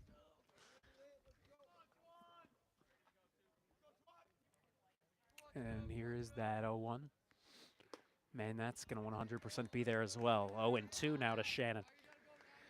He had a deep drive out into straightaway center his last time up. Leo Pevnik just made the grab in front of the home run wall. And this one outside, try to get him chasing. The same kind of story as Davis, but Shannon with a little bit more discipline than Davis. Shannon, the second baseman. Seen him make some good plays over there. Just some routine plays out of the kid. Kicking the deal from the right-hander. This one low and away as well. 4-3 your score. Twinsburg in the lead. Shaker looking for a comeback, but if you want that comeback, you can't really let any more runs come across for the Tigers in these late innings. Here's the pitch. This one skied up right back out in the center field. Routine grab made by Leo Pevnik once more, and Shannon is out to center once again. Stolfus to 89 pitches, 90 to be on its way on this next pitch to start things off against the last guy in the order. It's Luca, the third baseman. He's 0 for 2. Again, Stolfus in those first couple innings, shaky, but after that, it's been really rather clean. This pitch inside on Luca. If Stolfus can throw up zeros throughout the last 5 innings of a 7-inning game, if Shaker doesn't win the game, I mean, you got to pin that on the offense. This one lined to the glove of Aaron Neiman. He'll range over to the left and make the grab. And Shaker's offense comes back out, only down by 1, 6 outs to go for the Shaker Heights offense. Let's see what they can do here in the bottom of the 6th. Thank you very much for tuning in. Vaughn Ullum on the call. Due up for Shaker, Crayons, Silver, and Lazar, each of which are 0 for 2 to this point. We'll see if they can switch that up.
Shaker Heights back up on offense here. 6 more outs to work with. They're down 4-3 here in the bottom of the 6th inning. Shaker Heights in a 4-3 affair. Got 1 run to come across in the 4th, 2 in the 5th. If they keep things going, maybe they can get 3 in the 6th. But, of course, we know baseball isn't exactly that way. It's a humanoid game. Here, Malachi Kranz due up first. First pitch to him, outside for ball 1. Due up behind him will be the 7 and 8 guys, Jeremy Silver and Isaac Lazar. Kranz 0 for 2 with an RBI. This one in tight.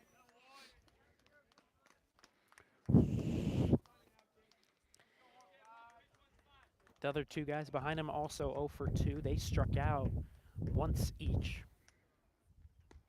Can't let that happen again. Right now you need clutch hitting out of Kranz. This one's sent good contact out of Malachi Kranz, but it'll go foul off to the left side. 2-1 count to Kranz. Shaker would love a big-time victory again, as we said, against runners-up of the state champions, a team that competed against squads like Walsh Jesuit, beat squads like Avon. That one, ooh, up high. So Shaker Heights, as we said, if they're able to really play against Twinsburg, they're really able to play against a lot of other schools out here in the state of Ohio, teams that they just haven't able to beat. They should be able to beat. Here, Kranz lines one out, and center field making the grab, leaning over is the Twinsburg center fielder. He'll make that grab for out number 1.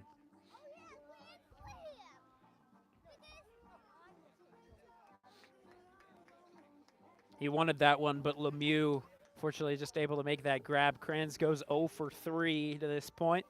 Jeremy Silver, last time up, he bunted. Didn't work out, turned into a double play. First pitch to Silver this time is inside and low. Up behind him is the third baseman, Isaac Lazar. Today, Jeremy Silver in right field. Typically will be out left if he plays, but again, those players will typically interchange out in right and left. Center field is always consistent, and that's been over the course of these past weeks. Without Nate Landever, it's been Leo Pevnik. Here's the pitch up high on Silver. 3-0 goes your count.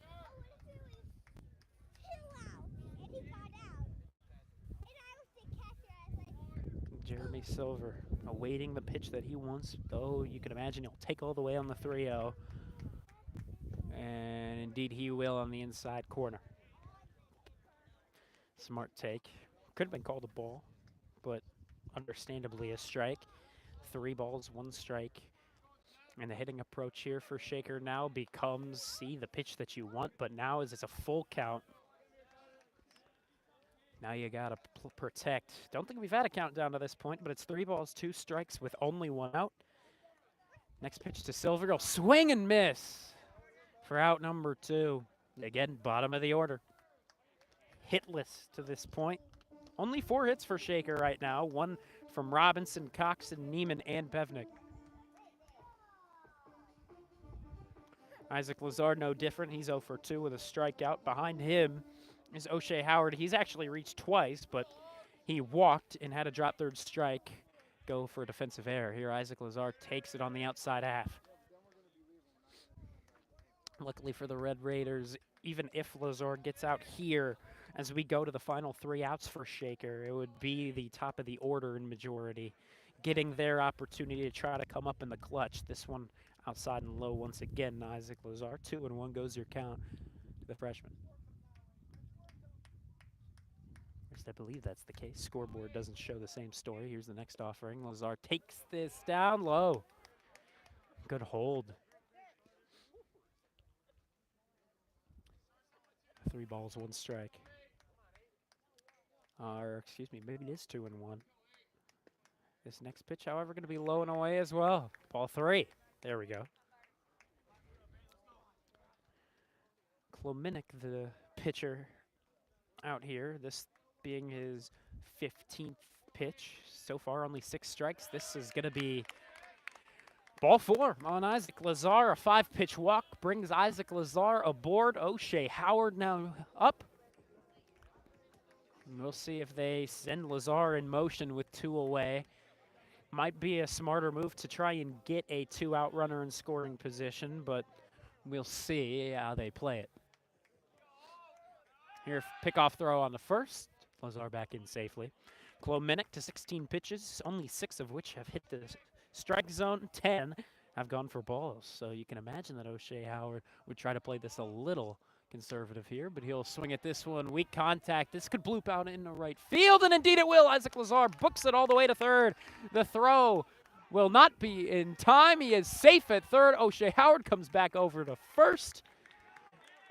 And runners will be at the corners now with 2 down, and the guy that you want due up, it's Casey Robinson here with the tying and go-ahead runs aboard for the Red Raiders. But again, only 2 outs. Not only 2 outs, 2 outs. Here in the bottom of the 6th. Started off with back-to-back outs in the bottom of the 6th, but the next 2 guys were aboard.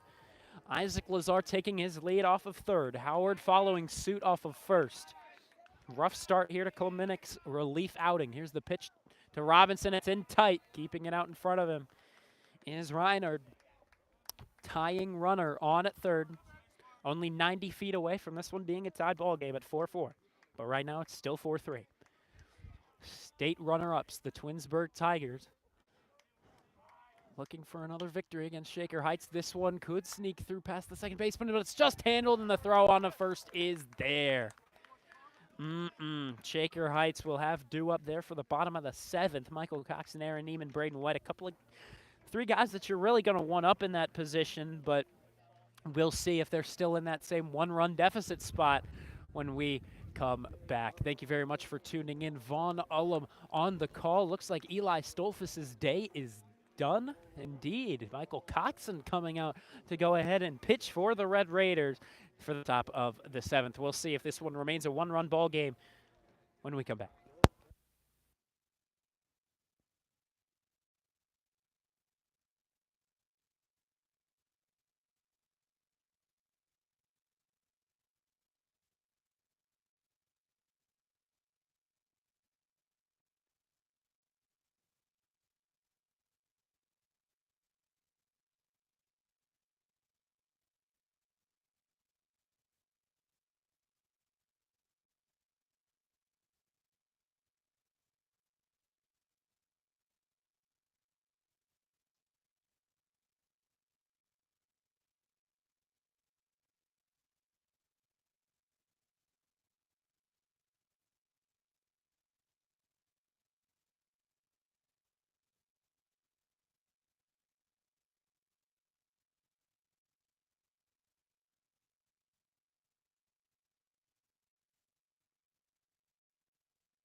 Michael Coxon, your pitcher here as your Shaker Heights closer, I should say, as here we are, the final inning number 7 in the top of the 7th. Michael Coxon, your pitcher. Right now, throughout the season, he's only pitched a singular inning in which he gave up no runs whatsoever. He actually struck out 1. That was up against Lorraine, where Shaker Heights was able to get that victory. Gave up no hits. It's a pretty clean outing for him. So right now he enters with a 0 ERA. We'll see if that remains after this one. He left 1 on base. Must have hit somebody. Or no, maybe one man reached on error. Regardless, Michael Coxon is not your typical pitcher. Typically he's a catcher or maybe an outfielder. But he has 1 inning of experience. We'll see if he's able to keep that rolling with the success he found against the Titans in Lorraine. Here's the first pitch. That one's a good pitch out of him. This one fouled back into the caging behind home plate. He actually, in that game against Lorraine, he was also the backup to Eli Stolfus, who started. They worked together to get the Shaker victory on the road. Next pitch from Coxon. This one skied out in the left. That one is going to drop and two-hop off of the home run wall out in left. And your first guy is aboard. Lemieux on board at second with nobody out. Risky business to throw in a non-pitcher pitcher in a one-run ball game that Shaker Heights really wants to win.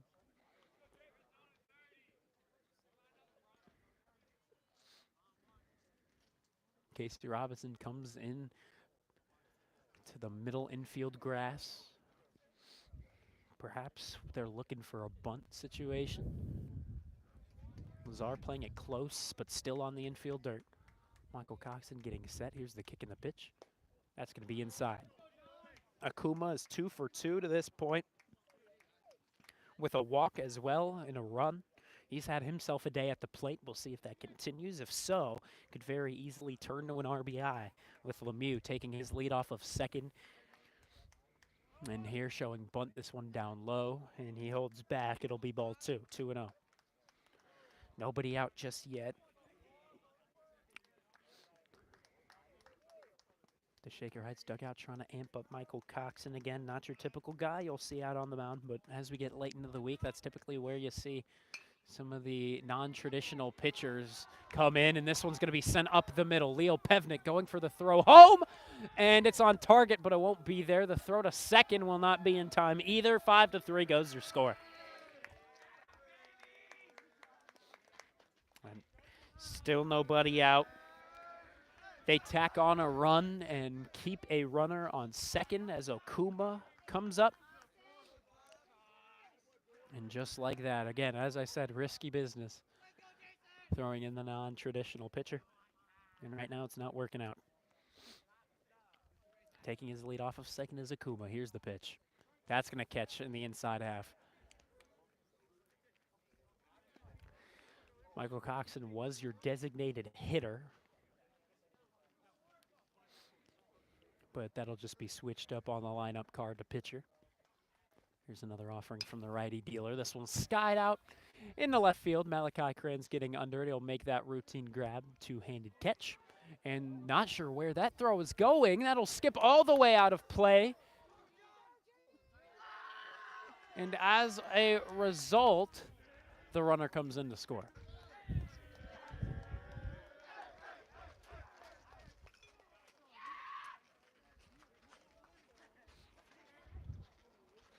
Well, bases will be empty. Bad decision right there out of Malachi Kranz. Just an errant throw that brings in run number 6. And just like that, it's a 3-run ball game once again. Michael Coxon with a pitch inside and low on Bamler. He's 1 for 3 right now with 2 RBIs and a run. 6-3 now your score. The Tigers still in the lead. Here's the next offering from Coxon. This one sent foul to the left side. Will Bamler, number 22. Today he's acted as her designated hitter. For both sides, it's been the pitcher being hit for. Sometimes in high school you just don't see that as much, but that's the case here today. You typically don't see that against, or excuse me, with guys like Casey Robinson up on the mound. When he's one of your best hitters, you're not going to take him out just because he's pitching.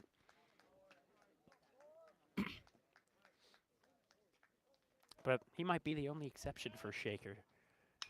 This one sent out in the left field once again. That's going a long way. And it'll bounce in front of Malachi Kranz. His throw in, handled by O'Shea Howard, and it's going to be a 1-out double there for Bamler. 2 runs already coming across. The third one of the inning is now aboard at second. They're looking to extend that lead back up to 4 as it was much earlier on in the ball game.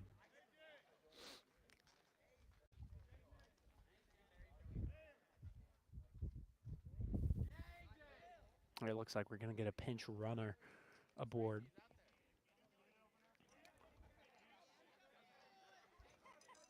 He's on at second.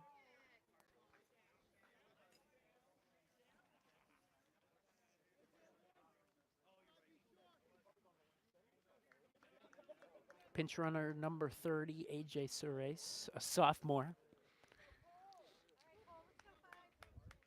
Umpire just making sure he gets this written down. Everybody just awaiting, as looks like he's writing an essay on that pad of paper. No, he'll take that slow walk back behind home plate, and we're back to it. Hodgdar 0 for 3 on the day. Again, middle of the order for him. Number 5 in the order, he's 0 for 3 with a strikeout. First pitch to him is fouled over to the right side, down the first baseline, just to the right of that first baseline.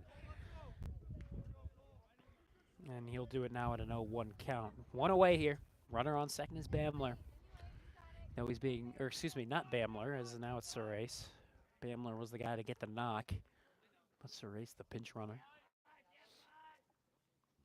Now this next pitch from Coxon is going to leave out of Braden White's grasp, but he'll make sure not to let it travel too far away. He'll keep it close. Surace unable to advance 90 feet further. 1-1 even count. Here in the top of the 7th, the final inning of the ball game. Here's the next offering. This is 2 up high. That'll escape from Braden White, and the throw on to third is going to escape out into left field. Defensive errors once more. Here's the throw from Krenz, not going to be where it needs to be. Run number 7 comes across for Twinsburg.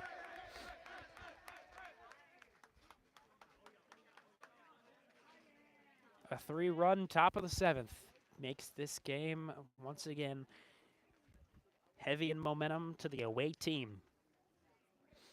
And the name of defensive mistakes, once again, Twinsburg, or excuse me, once again, Shaker Heights is crumbling late. And we get the mound visit here from head coach Stephen English. We're going to step aside for just a couple seconds here.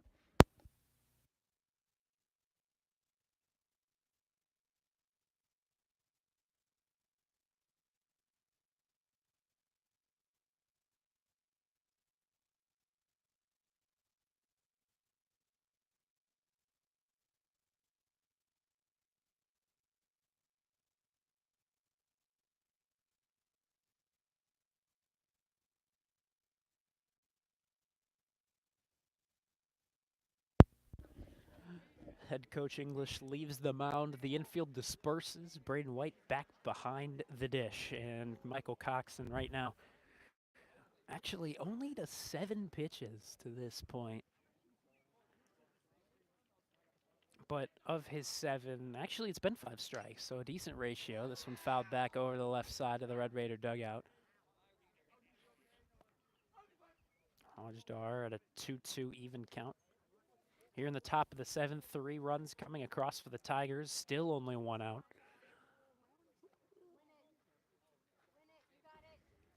Coxon would love a strikeout here, but we'll see if he gets it.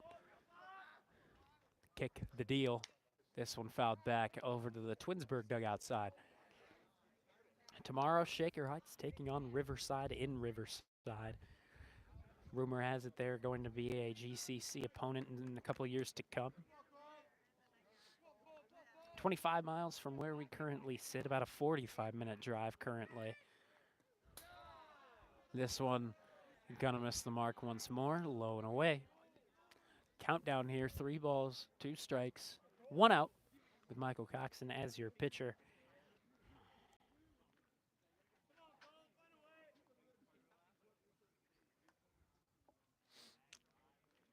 Shaker Heights was supposed to have a game against Riverside last year, got rained out and never able to reschedule it. It was a late game in the season.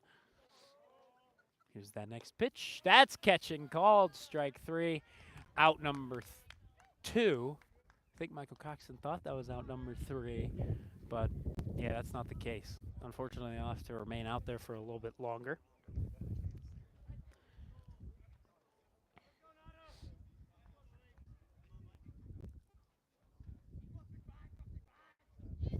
Coxon, next offering is there for strike number 1 on Reinhardt. Reinhardt 0 for 2 to this day, or to this point in the day. Struck out once.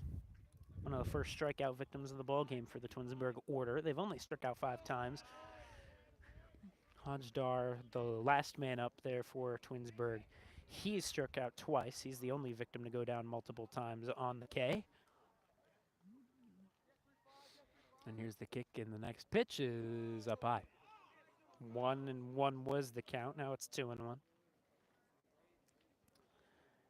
Coxon in that one inning pitched against Lorraine. He pitched 12. That is gonna. Ooh, tough call on the ball. 3-1, I suppose. Though it should be really 2-2. A walk here would really stink, but it's what's going to be delivered. Oh, it should have been a 2-2. It's ball 4 there.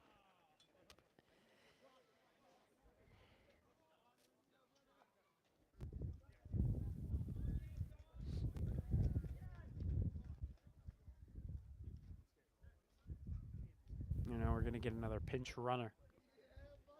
Reinard comes off.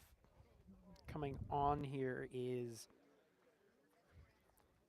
number 9, Sean Myers, a senior, who now extends that lead out from first. A very hefty lead off of first. Michael Coxon without a pickoff throw. This pitch too far in tight and too far down low.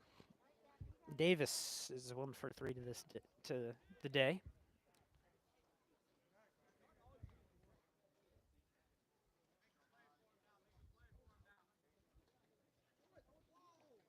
It's been a very long last 16 pitches out of Michael Coxon. Again, not your typical pitcher. And during this inning, it has not gone his way. This one, a tapper over to Casey Robinson. He fumbles it. My goodness, eventually he'll collect, and he'll tap on the first. Luckily, he didn't have to make the run. He was collecting it on top of the first base bag. But yeah, 3 runs coming across for Twinsburg there in the top of the 7th. This one goes from a 1-run game back to a 4-run game. And Shaker Heights with some work to do when we come back. Shaker with 3 outs to work with, 4 runs to make up. We'll see what they can do. Vaughn Ullum on the call. We'll be back.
Shaker Heights in a clutch situation. Your pitcher for the top of the inning, Michael Coxon, due up first.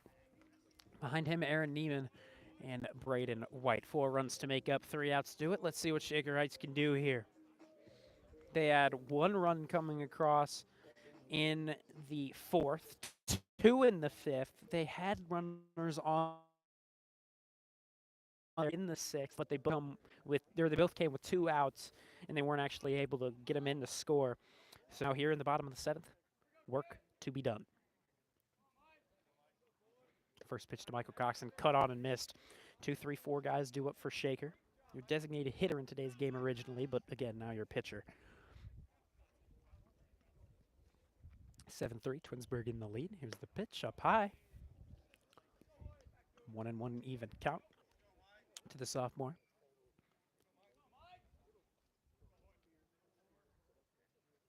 And here's that next one. This one, a tapper over to the second baseman, Shannon. Shannon gonna scoop.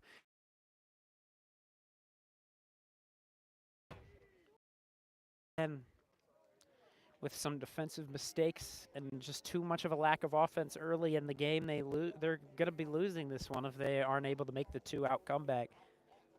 Or the 1-out comeback here in the bottom of the 7th. And it really is, it should be stinging. This one fouled back into the caging behind home plate. Can't blame the earned run category, however. In those 2 games against Strongsville, 3 earned runs only, 15 runs coming across in total. That one on the outside half won't catch. 1-1 even count now to Neiman. Today, 6 earned runs coming from Eli Stolfus on 8 hits, 2 walks, and 1 hit by pitch. Michael Coxon let 1 run through, but it wasn't earned. That called strike 2. Michael Coxon let 1 hit come against him and only a walk. He did strike out 1. But yeah, 3 runs in total coming in that top of the 7th. Actually, yeah, that's totally incorrect. 2 of those runs were earned against Coxon. And it was only 4 against Stolfus. There, strike 3 on Aaron Neiman. Shaker down to their final out. Braden White, the guy to come out.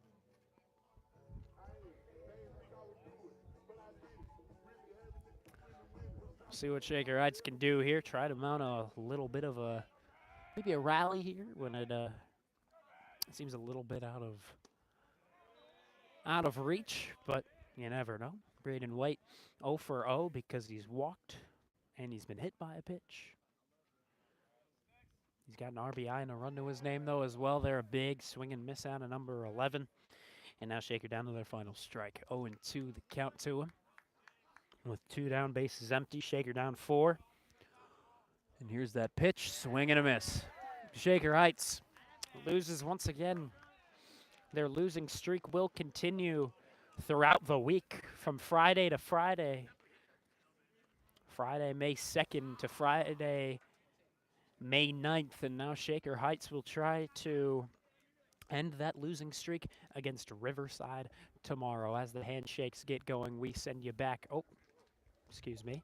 We'll send you back up here. Thank you very much for tuning in. Vaughn Ullum is on the call here today. Shaker Heights in another losing spot. 5 losses for them straight now against Perry, then 2 to Strongsville, 1 to Kinston. Yesterday, we didn't cover that game, but they lost 6-4, and then today they lose by 4 to the Twinsburg Varsity Tigers. So Shaker Heights as a whole, once again, it's a matter of offense, and it's a matter of defensive mistakes, and today, once again, they were just not able to counter one with the other, and again, it ends up as a loss for Shaker Heights. So tomorrow, we'll be on the road, a noon start time against the Beavers of Riverside High School. We will be there to cover it unless something else happens. If so, we can make a post on the Shaker Heights Athletics YouTube channel, make a statement, let you know if that isn't to be covered, but we should be there. We should be there to make the call. Thank you very much for tuning in. Vaughn Ullum on the call. 5-15 now goes your record for Shaker Heights. We'll see if they can pick up win number 6 tomorrow. Thank you.